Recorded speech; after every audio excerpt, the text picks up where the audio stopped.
मध्य प्रदेश की राजधानी भोपाल को हरा भरा बनाए रखने और पर्यावरण को लगातार हो रहे क्षरण को रोकने के लिए शहर में अलग अलग जगहों पर सिटी फॉरेस्ट विकसित किए जाएंगे।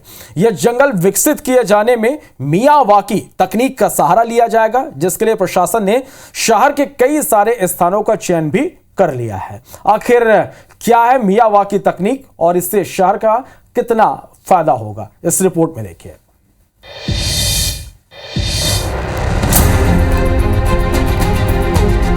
एक तरफा बढ़ता औद्योगिकरण तो दूसरी तरफ लगातार विकसित होती मध्य प्रदेश की राजधानी भोपाल में पर्यावरण को संतुलित बनाए रखने की कवायद स्थानीय प्रशासन ने शुरू कर दी है।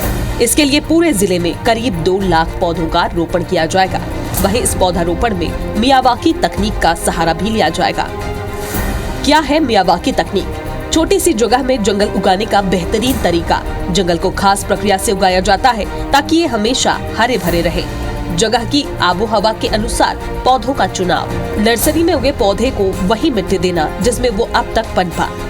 क्या है पूरी प्रक्रिया? मिट्टी में जैविक खाद, भूसा, नारियल जूट डालकर उर्वरता बढ़ाना। आधे फीट की दूरी पर खाद डालकर पौधों को लगाना। 3 लेयर में रखकर 3 तरह के पौधे लगाए जाते हैं। झाड़ीनुमा, मध्यम आकार के पौधे और मध्यम से थोड़े बड़े पौधे। पौधारोपण के बाद जमीन पर घास और टूटी हुई पत्तियां डालना, जो सूरज की तेज धूप से खत्म होने वाली नमी को रोकता है। नतीजा, मिट्टी में नमी बरकरार रहती है और ये हरे भरे रहते हैं। पहले हम आपको दिखा देते हैं शहर के वो अलग अलग इलाके जहां मियावाकी तकनीक के जरिए घने जंगल को विकसित किया जाएगा। शहर के कलियासोत डैम, केरवा डैम, एयरपोर्ट के आसपास के इलाके के साथ साथ सूखी सेवनिया और बर्री खेड़ा की गौशालाओं के करीब के इलाकों में इन जंगलों को विकसित किया जाएगा। राजधानी भोपाल में सिटी फॉरेस्ट डेवलप किए जाने हैं और उनको लेकर प्रशासन ने कई सारी ज़मीनें जो हैं वो चिन्हित कर ली हैं। 7 से 8 स्पॉट जो है शहर भर में चिन्हित किए गए हैं, जिन पर मियावाकी तकनीक के माध्यम से सिटी फॉरेस्ट जो है वो स्थापित किया जाना है और उसको लेकर बहुत बृहद स्तर पर पौधरोपण जो है वो किया जाना है। तो ये उसी तरीके का एक इलाका है, कलियासोत डैम का ये इलाका है। इसी इलाके में बड़े स्तर पर जो है पौधे जो है लगाए जाने हैं मियावाकी तकनीक से और PPP मोड पर इसकी जो है पौधरोपण किया जाएगा।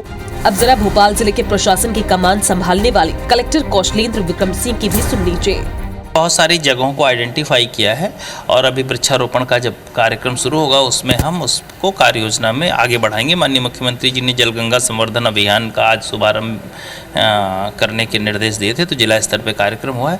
तो उसमें जल संरक्षण और वृक्षारोपण और विभिन्न विभागों के सहयोग से दूसरे काम भी शामिल हैं। फिलहाल राजधानी भोपाल की आबो हवा और पर्यावरण के क्षरण को रोकने के लिए प्रशासन ने मियावाकी तकनीक का सहारा लेने का फैसला लिया है और बड़ी संख्या में पौधारोपण कर पर्यावरण को बचाए रखने की कवायद की जा रही है। लेकिन ये तो आने वाला समय ही बताएगा कि अपने प्राकृतिक सौंदर्य और अद्भुत छटा के लिए जाने जाने वाला भोपाल शहर विकास और पर्यावरण के संतुलन को बनाए रखने की चुनौती पर कितना खरा उतर पाता है। भोपाल से IBC 24 के लिए दुष्यंत पाराशर की रिपोर्ट।